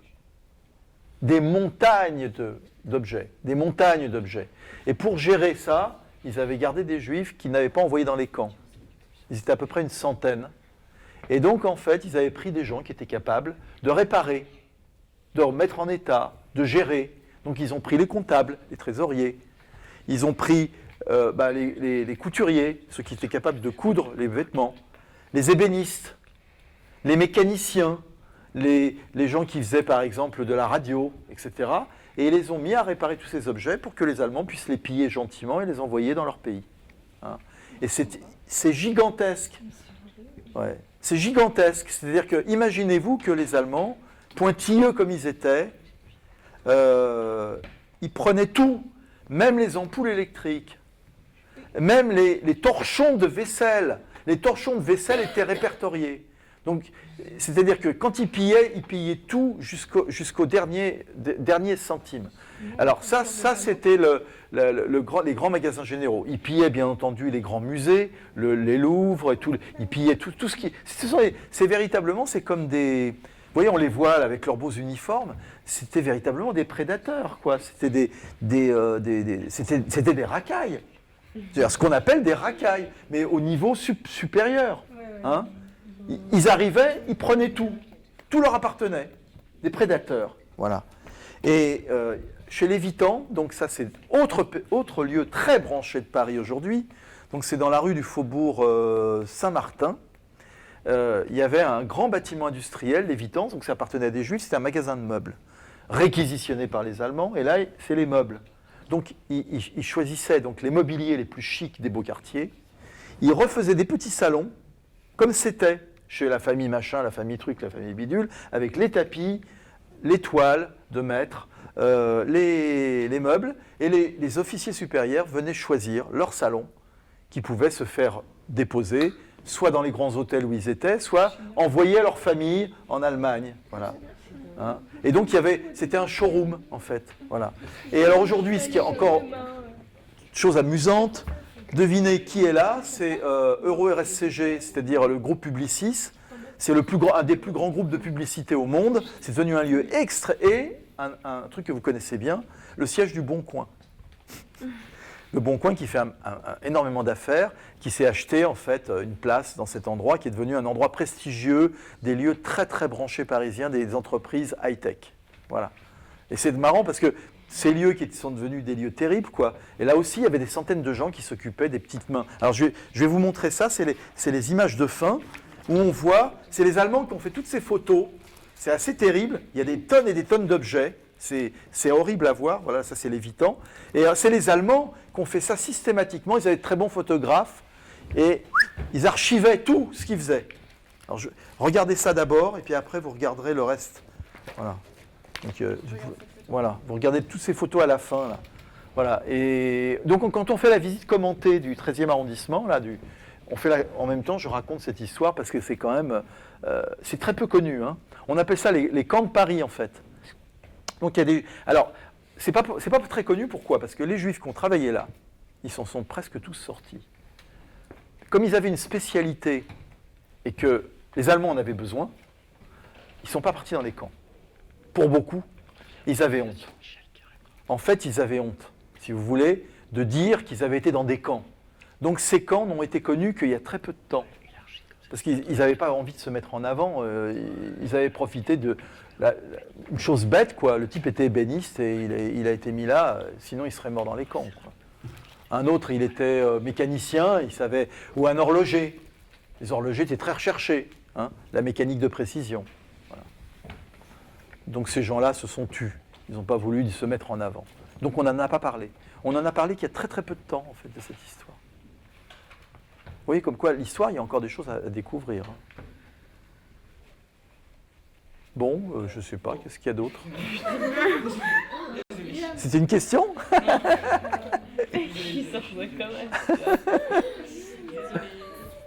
Qu'est-ce que vous avez quoi? Ta mère et ses frères et sœurs sont restés en Suisse jusqu'à la fin. Alors, ils sont restés en Suisse jusqu'à la fin de la guerre. Ils ont été mis dans des familles d'accueil. Ma mère a une très bonne famille. Ma tante aussi, mes tantes ont une très bonne famille. Non, en Suisse. Alors, c'était le réseau protestant. C'était le réseau protestant. Il y avait beaucoup de familles protestantes qui adoptaient des enfants. En fait, c'est comme des familles d'adoption. Ma mère considérait qu'elle avait une mère adoptive, en fait, en Suisse. Ma tante aussi, Rosette, qui était toute petite. Alors là, bon, comme c'était une petite, on la pouponnait. Et donc, elle a vraiment eu une mère d'adoption en Suisse. Et on y allait tous les ans. Nous, on allait tous les ans en Suisse. On allait faire du ski. En plus, dans les Grisons, donc il y a le truc à côté de Saint-Moritz, là où viennent tous les milliardaires. Alors c'est ça qui est drôle, c'est les concours de circonstances de l'histoire. C'est-à-dire que nous, comme on était très proches de ces familles, et que ma mère et mes tantes, elles avaient affectivement, c'était un lien très fort affectif. Moi, j'ai appris à faire du ski sur les pistes du côté de Saint-Moritz, avec les enfants de grands bourgeois, alors qu'on n'avait pas un copec, mais je veux dire, ça faisait partie de notre histoire. Nous, on faisait un pèlerinage en terre suisse. Pour nous, c'était la terre sacrée, la terre suisse. Ils nous avaient sauvés du côté maternel. Voilà. Oui, après, ils sont retournés. Alors, en France, ouais. Alors ça, c'est les maisons d'enfants. Oui, ça c'est un autre épisode. Mais bon, en général, j'en parle pas, mais je vais vous en parler si ça vous dit. Vous imaginez le nombre d'orphelins après une guerre? Comment on gère les orphelins? Alors, là, il y avait les orphelins chrétiens, les orphelins protestants, les orphelins juifs, les orphelins en général, les orphelins laïcs. Bon, dans les familles juives communistes, il y a eu des organisations qui se sont mises en place et ils ont monté des orphelinats. On appelait ça la commission centrale à l'enfance. Et c'est toute une histoire de l'après-guerre, avec des pédagogues, des gens qui vont les mettre sur pied pour devenir des adultes. Ils vont les reconstruire intellectuellement, physiquement, leur donner un métier, etc. Et là, on va trouver des gens absolument incroyables parce qu'ils vont utiliser dans ces lieux toute la pédagogie moderne. Ils vont faire de l'expérimentation pédagogique. Et on va retrouver des gens comme Gabriel Garand, qui a fondé le théâtre de la commune d'Aubervilliers. Il y a beaucoup de gens dans les arts et la culture, des comédiens, des producteurs de cinéma. Enfin bon, on a tout. Gainsbourg, Serge Gainsbourg, il n'était pas orphelin, mais sa mère elle pouvait plus s'occuper de lui. Donc ma mère a été, par exemple, elle est dans la même classe que Gainsbourg, que Serge Gainsbourg. C'était elle était du même temps. Il y avait Régine, une chanteuse, enfin toutes sortes de gens. Il y en a qui sont devenus psychiatres. Il y a le grand psychiatre, là, comme Cyrulnik, hein, qui était aussi un enfant caché. On les appelle les enfants cachés. C'est les écoles, en fait, les orphelinats des enfants cachés. Allez sur Internet, cherchez enfants cachés. Vous allez voir, c'est l'histoire de l'après-guerre, ça. Voilà. Enfin, en tout cas, pour des élèves de 3e, hein, chapeau bas, Madame la Marquise. Hein. Oups, là. Je vous le dis parce que moi j'ai des premières là. L'autre jour j'avais des premières qui étaient en visite avec moi. Putain, la moitié de la classe était complètement hors jeu. En visite commentée en plus, hein, à l'extérieur, c'était plus. La moitié de la classe n'était pas là. Hein. Les premières. Attends, en plus, lycée privé. Non, mais c'est et en plus des mômes qui vont devenir des techniciens supérieurs, qui ont déjà des carrières. Enfin, ils ont déjà une optique de carrière hein, devant eux. La moitié de la classe était totalement absente. Mais non, mais Pauline, 2 secondes, j'ai pas eu. Il y a des Voilà, là, ils se battent pour les documents. J'en reviens pas. Enfin bon, si vous avez quelques questions, non? C'est fini, on a fini là, non? Oui, ça a sonné, oui.